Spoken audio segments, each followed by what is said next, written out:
Hi everyone, I'm Manuela Ronci, PhD candidate of the 35th cycle in Urban and Regional Development. I will now introduce the research conducted on the topic Designing Coexistence, European Strategies to Plan and Design Biodiverse Urban Landscapes. The thesis aims at defining an inventory of different strategies to support landscape planning and landscape architecture in the enhancement and conservation of urban biodiversity on the basis of selected planning and design European case studies. Since the Rio Convention on Biological Diversity, a new awareness has risen towards the importance of biodiversity, which is increasingly threatened by growing urbanization and human pressure. In continuity with the international academic debate, the research starts from the characterization of this new awareness, which, especially in the Western world and in Europe, has prompted policies aimed at biodiversity conservation and projects promoting species coexistence. Based on three main research questions, the thesis investigates the relationships between local plans and projects, as well as their ability to enhance or trigger spontaneous mechanisms and ecological dynamics, and to create inclusive spaces for both humans and other than humans. In order to understand the complexity of the topic, a critical survey of the broad multidisciplinary literature on urban biodiversity was required. The second step is a comparative analysis, carried out in 5 European cities, which are Sheffield, Amsterdam, Berlin, Paris and Lisbon. The selected cities have been analysed and compared in terms of plans and projects.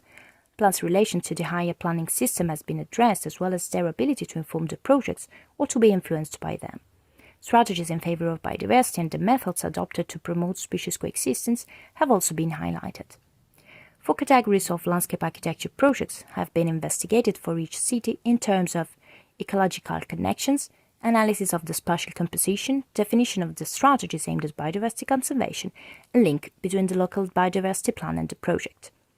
From the analysis of local plans, it emerged that while all the plans aim at the conservation of biotopes and implementation of ecosystem services, and share the principle that knowledge and stakeholder involvement are essential features for successful strategies, the most critical point seems to be the clear definition of specific design actions to be carried out in favour of biodiversity. Turning to the design case studies, on-site surveys and interviews have been carried out in each city. Project analysis helped revealing main themes, parameters, and recurring issues. Projects might work on already existing ecosystems or on the design of new ones, having biodiversity conservation as main focus or as major co-benefit. Specific botanical associations can be designed focusing either on native species or including also non-native plants. Variation in substrate compositions and provision of differentiated maintenance emerge as crucial elements as well. Strategies such as positive control of the user's movement can prevent people from accessing delicate areas, while the definition of cues to care, such as paths and clearings in densely vegetated areas, might instead produce a sense of security, still providing the public an immersive nature experience, able to raise awareness and acceptance of biodiversity. In conclusion, from the analysis and comparison of the case studies, the research intends to draw an inventory of possible strategies to support landscape planning and landscape architecture in the conservation of urban biodiversity.